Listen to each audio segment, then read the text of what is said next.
Howdy everyone. So Tim Burton recently came back with a vengeance by cranking out a sequel to Beetlejuice. The aptly titled Beetlejuice marks the second time that the filmmaker has made a sequel in his 40-year-long career, and has been viewed as a competent return to form for the guy following 2 decades of, let's be real, mostly firing blanks. And seeing as Burton was one of my favorite filmmakers growing up, I thought it'd be fun to rewatch Beetlejuice today. I haven't seen this movie in close to 10 years, so going into it, the chief question on my mind was whether or not it held up. And guess what? It totally does. Not only is the movie every bit as fun as I remembered it was, it even turned out to be a shockingly interesting metaphor for gentrification in the process. A weird comparison to make, I know, as well as one that gets somewhat contradicted by its sequel, but one that I'm also not the only guy to have ever come up with before.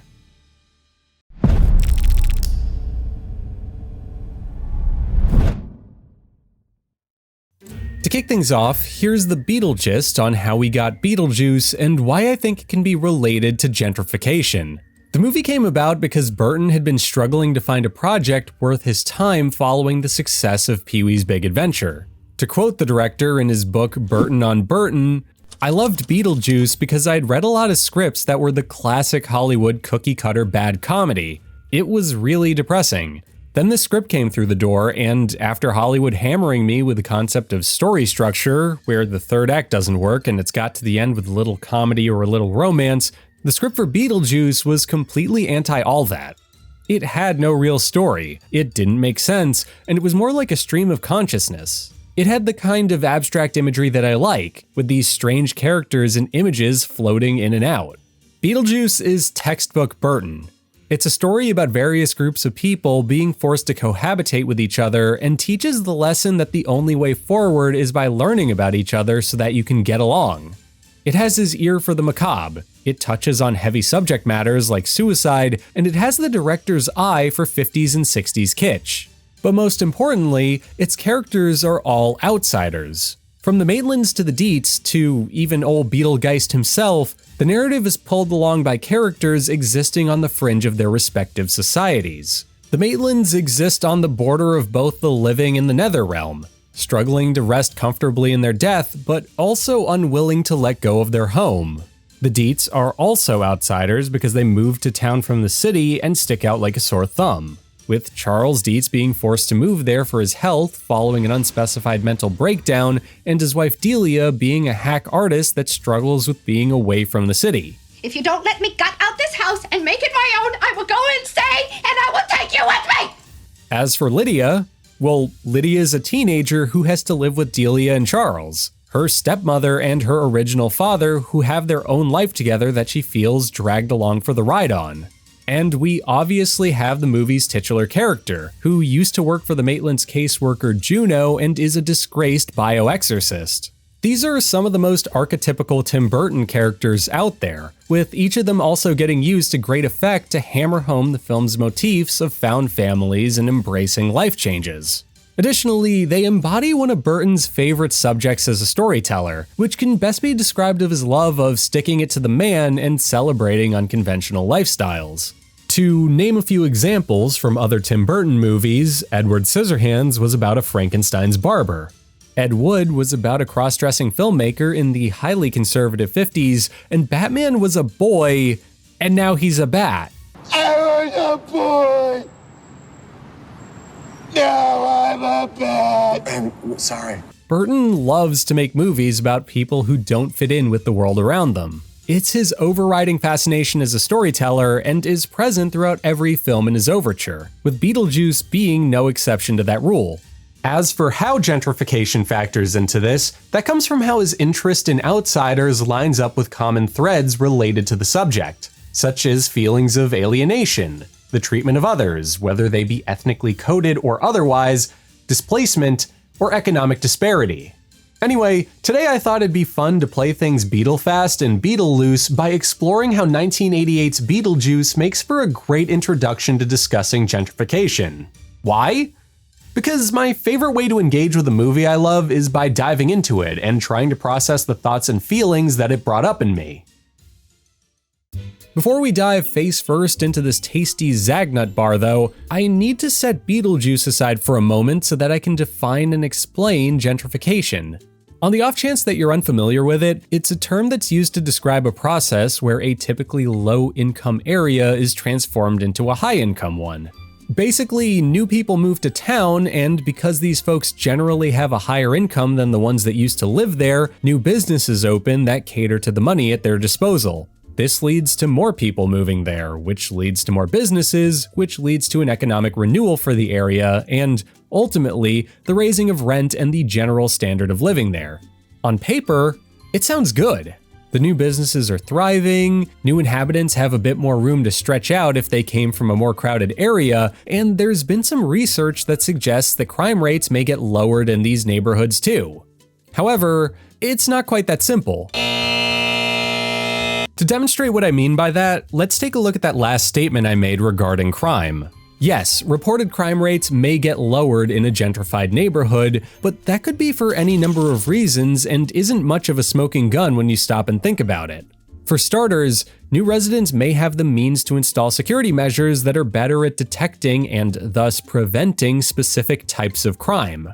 That doesn't mean there are necessarily less of them happening, though. It could just mean that the types of crimes being committed have changed to ones that are harder to get caught committing or get arrested for. Speaking of arrests, that also raises the point that gentrified areas tend to have an increased police presence in them due to the area having more money. Not because the people in the area are suddenly quote-unquote less likely to commit a crime, but because there are better financial incentives for those neighborhoods to get patrolled. There's even a measurable increase to 311 calls in these areas too, caused by neighbors calling the cops on people that live around them for reasons that are hard to divorce from race, since many of these gentrified areas were originally lived in by minorities. So 311 is like the snitch line, but the police don't come right away. Right. Exactly. So it's like the dry snitch line. Exactly. Yeah. Okay. Couldn't you ring my bell? Introduce yourself. Come up, say hello. So are these just people that don't know how to make friends, or is there an other issue of that? Possibly. There's an anthropological term for this. Racism! Not to mention, there's also data that may suggest that certain types of crime increase in gentrified neighborhoods, such as in a 2023 study conducted by researchers at Harvard Medical School. It shows that areas that underwent gentrification between 2014 and 2019 had a 62% increase in the rate of firearm-related injuries, with an additional 26% getting referenced on top of that in areas that were undergoing active gentrification. And I shouldn't have to explain this, but while it isn't a crime to get shot, it is a crime to shoot at somebody. The point I'm trying to make with that example is that gentrification is a huge can of worms, or snakes I guess, and that it's complicated because both sides of the aisle have their merits. I say this because I want to clarify that I won't pretend to have a silver bullet solution to it or anything particularly radical to contribute to the subject. I have a few thoughts on it and the odd insight I might share under the context of interpreting a movie, but that's about it. That said, if you're looking for something more politically charged or definitive on the subject, I highly recommend checking out some of Vox or Philosophy Tube's uploads on it when you're done with the video. You know, channels that are dedicated to providing a more nuanced, informed perspective than some puny little movie channel can. Real quick though, if you're enjoying this video and want to support it with more than just a subscription or a like, I invite you to check me out on Patreon, leave a super like, or consider a channel membership. You could also answer the question of the day over in the comments if you're so inclined to. Should be flashing on the bottom of the screen right about now. The most obvious sign of gentrification within the world of Beetlejuice comes from the many differences between its main characters and what they represent. Prior to their death, the Maitlands lived a quiet life in Winter River, Connecticut. They're family-oriented, despite vague mentionings that they're either struggling to or can't conceive a child, and have a certain tweeness to them that's hard not to admire. They feel a bit like the characters from the Andy Griffith Show at points. A little old-fashioned and humble. A bit gee shucks. It's cute, you know? It's a humble way of life that many of us might envy, as well as a lifestyle that a lot of media associates with being simpler, rustic, and both poor and dumb-coded. Which is ironically stupid, but is also a cliche that media likes to perpetuate. But while I'm gone, I know I'll miss you all a lot. So bring your rich butt back here and buy us all a shot! You got it, pal. But after their death, they're introduced to the Deetz family, who, barring Lydia, are self-centered, pretentious, and represent the then modern exuberance of the 1980s. The message is simple. These people suck, at least for most of the movie, and they're more or less depicted as invaders into what can be described as a sacred place for our protagonists. One of the last things they talked about before they died was starting a family in it. The opening sequence of the film showed that they were comfortable living there and that they weren't interested in selling it to a realtor that had been hounding them for a while. They loved the town they lived in enough to recreate it in their attic, as a tribute to the life they revered and everything it represented. But the Deetz don't care about that. They don't even consider that the Maitlands were once real people with hopes and dreams and a culture all of their own. Hell, as far as Charles is concerned, their lifestyle is little more than a cure to the stressful life he led in Manhattan. He views Winter River the same way many might view the town of Twin Peaks, as something quirky and filled with distractions for his amusement. He's shallow, to the point where his whole shtick can best be described by the opening to Green Acres. Green Acres is the place to be. Farm living is the life for me. Land spreading out so far and wide. Keep Manhattan, just give me that countryside. Later in the movie, he straight up tries to go full Walt Disney and turn the town into a ghost-themed tourist trap. As for Delia, she openly defaces the house and plans to transform the place into a building in her image minutes after entering it for the first time. Oh yeah, and she's also basically the opening to Green Acres too. New York is where I'd rather stay. I get allergic smelling hay. I just adore a penthouse view. Darling, I love you, but give me Park Avenue. And Lydia's, well, we'll get to her later. Like, way later. Towards the end of the video later. It's true that these characters have every right to remodel the place since they own it, but the movie itself doesn't want you to think about that. These actions are depicted as being unjust because Beetlejuice is about the Maitlands. The film emphasizes that they're outsiders seeking to rebuild an area in their image and destroying everything that made it special to begin with. It feels like an extreme version of what's often reported by locals in neighborhoods experiencing gentrification, where recent transplants show zero interest in familiarizing themselves with the others around them. You know, the white population that's moving in, and they walk up and down the street, some speak, others walk past you like, why are you here? Why? Because they aren't there for that. Even before the Deetz become aware of the Maitlands, it's pretty clear that they're there to earn a quick buck. It's not a building, that's the beauty of it. These people don't know the value of their property. I can buy the whole town. Oh, then we own a whole town full of nowhere. These details are telling. Charles and Delia's personalities play off of the model of the town in a way that almost makes them come across as a Bond villain lording over a model of Fort Knox or the world. It paints them as being comically evil and underscores how the other people in Winter River barely exist to them. Just as in real cases of gentrification, it isn't up for debate that the town would benefit if Charles's plan works out. It's just that none of the people who were there before the Deetz came to town will ever benefit from it.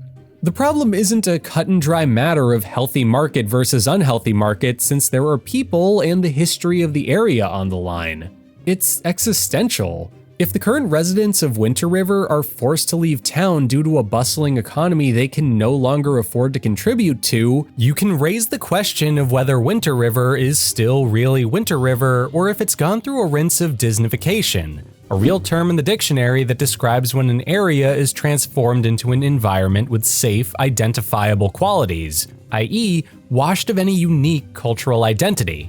Speaking of Disney, and calling back to my earlier comment about Walt Disney himself, it's a bit like how a place like Disney World can account for something to the tune of $40 billion of Florida's income a year while simultaneously decimating the economies of the areas that surround it. Similar to how crime may not go away so much as change into a different form of it or occur somewhere else, the people who originally lived in these areas or in gentrified neighborhoods have to go somewhere. They aren't magically transformed into upper middle or upper class citizens, they're just expected to uproot their lives and find a new place to call home. Maybe we should sell the house and go somewhere else because it costs so much to live here. This often leads to a problem where their former town of residence becomes a quote-unquote better place to live, while they're forced to spend money they may not have had in the first place to find an area they can still afford.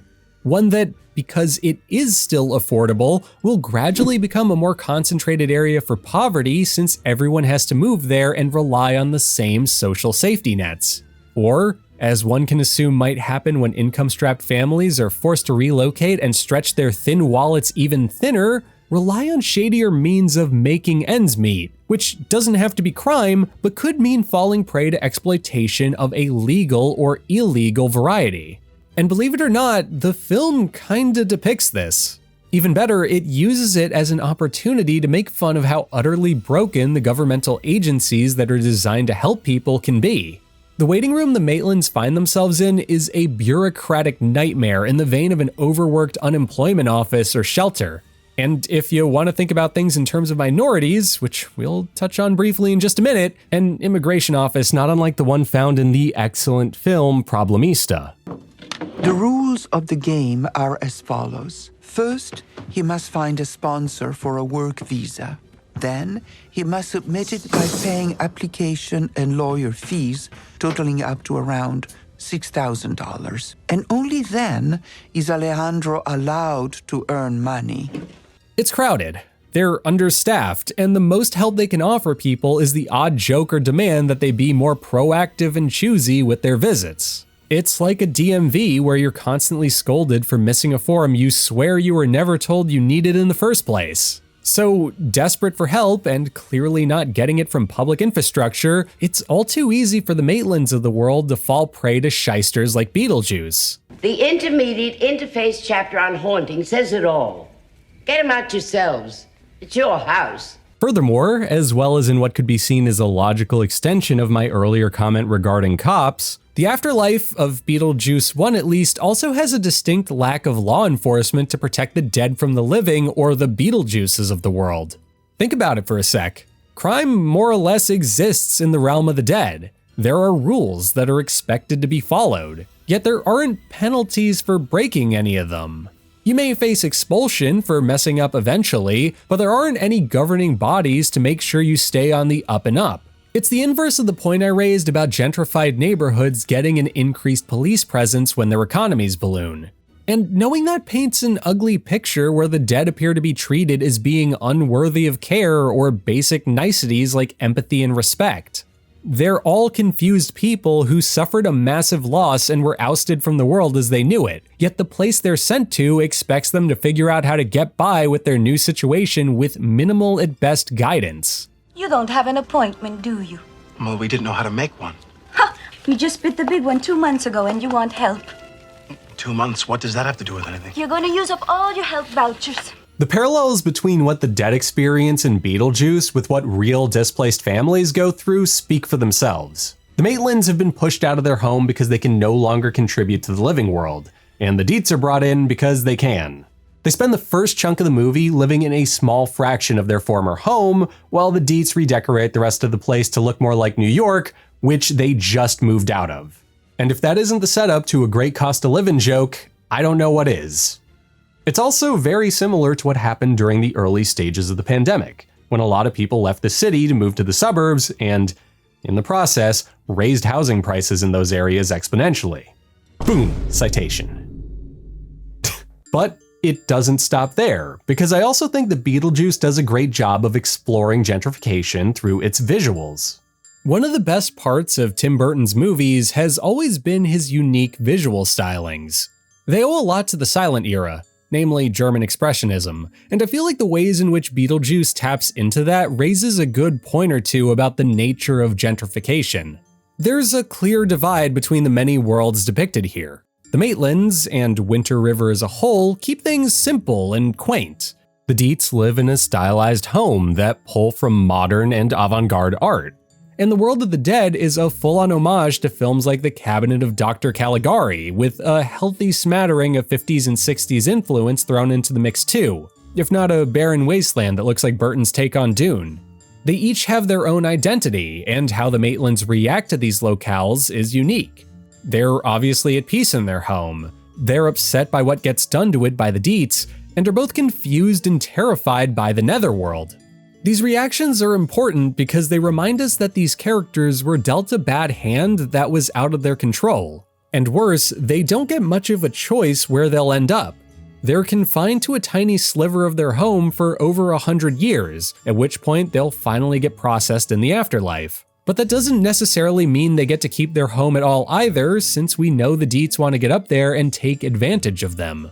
Adam and Barbara Maitland are stuck between a rock and a hard place. They know what they want, which is to have their home to themselves, and later to at least have people similar to them inhabit it, but that isn't an option for them. That choice is only an illusion, not unlike how people facing gentrification in their neighborhoods are given the illusion of being able to choose between staying and leaving. In many cases, they're going to leave, not because they want to, but because they can't afford not to. Wait, I want to try something. Not because they Osferatu, but because they Nosferatu. That was stupid, I'm sorry. It's also worth pointing out that some of the people we meet in the Netherworld are also minority-coded or played by minority actors, which I think deepens the metaphor of the dead being a minority that's been pushed out of their home. These characters get some of the only non-white roles in the movie, with Tony Cox playing the preacher at Beetlejuice's wedding and Patrice Martinez as the receptionist in the waiting room. You could even take things a step further since Adam Maitland is a huge fan of calypso music, a genre that originated in the Caribbean. Moving on, the various Burtonisms in both the Deetz home and the afterlife also communicate that they might be going about things in the wrong way. While they both have a unique look and flair that the other lacks, the expressionism present in Juno's office pairs fairly well with the avant-garde modern approach that the Deetz took to their house. Both art styles are about dissecting and breaking away from the conventions of realism. As their title suggests, they seek to pursue expression in a new or modern way.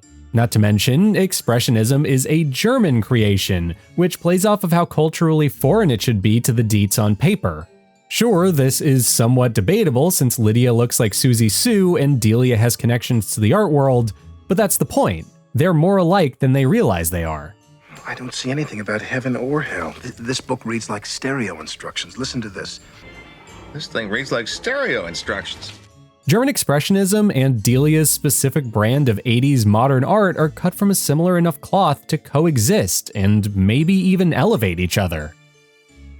You know, I want to try something a little different and free associate for a moment. Elevate. Elevator.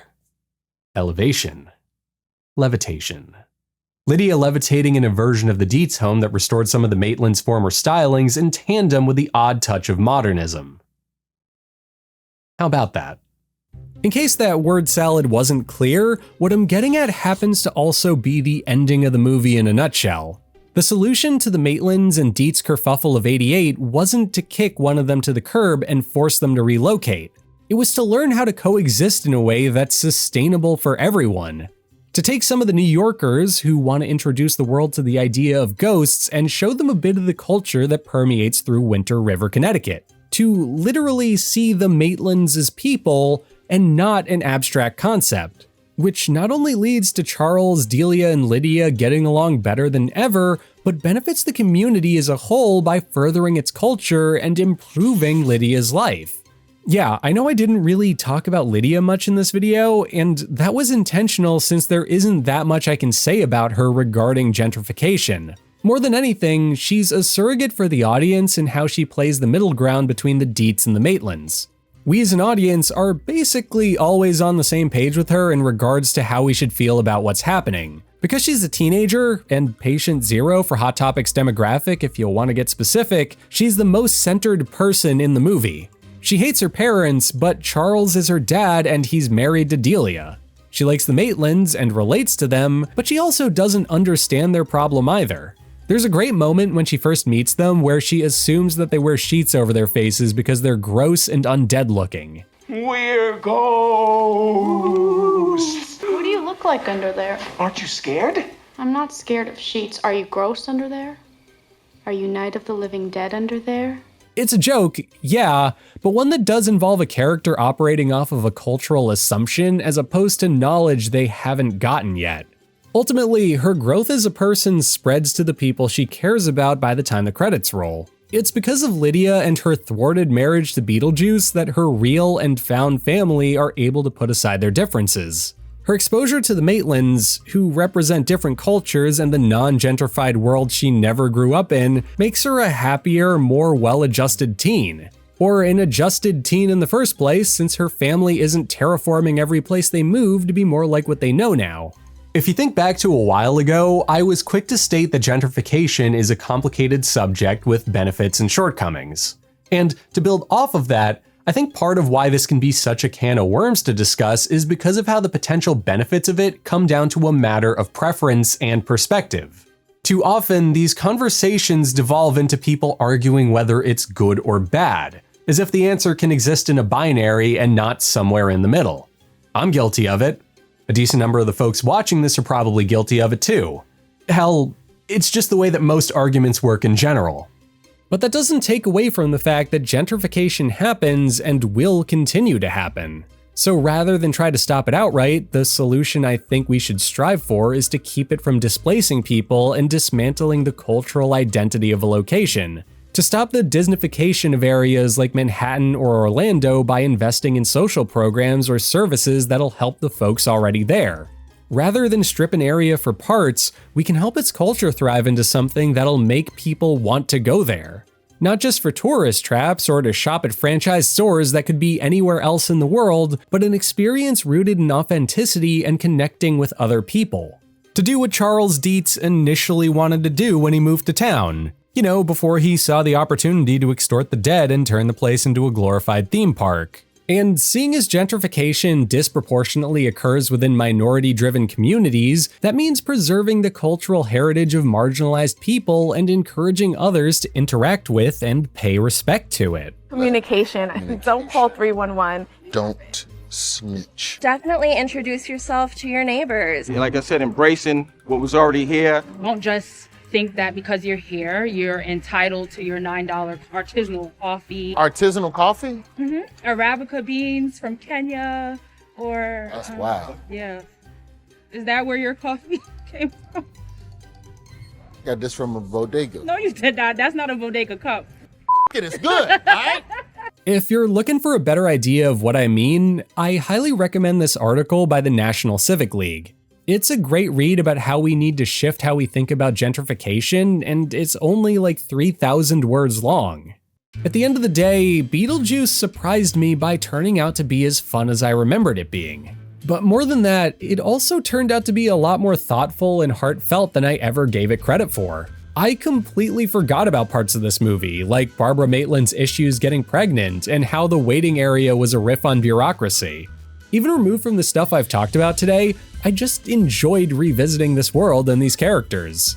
The fact that I could spend as long as I have using Beetlejuice as a metaphor for gentrification is also pretty great. Believe it or not, I don't typically spend my time sitting in the dark and trying to think of ways to politicize popular movies, so it came as a genuine shock when this video idea came to me. In fact, I didn't even intend to make a video about this subject and had a straight up other script ready to get made in its place. If it wasn't for the fact that I just so happened to pop this movie in ahead of seeing its sequel, this upload would have been a deep dive into the Darjeeling Limited instead.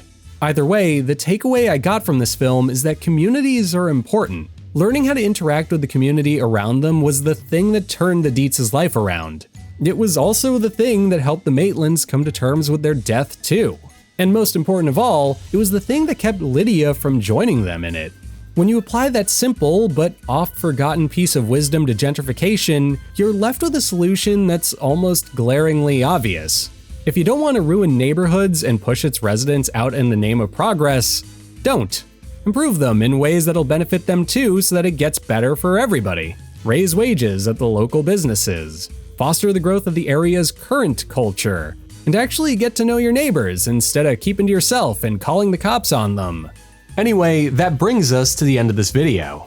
I hope you enjoyed it, and that if you did, you consider checking me out on Patreon, subscribing, sharing this upload with friends, and doing all that other stuff. You can also tell me what your favorite Tim Burton flick is, or what you thought of Beetlejuice if you want to in the comments too, or take a look at the works cited in the description for some additional reading. Last, I invite you to also check out my 2 podcasts, Media Obscura and Glaring Admissions. Media Obscura is dedicated to watching and discussing old and obscure movies and television, while Glaring Admissions finds me and my co-host Raekwon talking about iconic, seminal movies that one of us have never seen before. They both get uploaded as full video episodes complete with clips here on this channel, as well as in audio versions on a shared RSS feed. So, if you like movies and television, which is safe to assume if you made it this far in the video, go check them out or something. So yeah. Bye. I just want you two to know you're welcome at our house anytime you want to come over. In the meantime,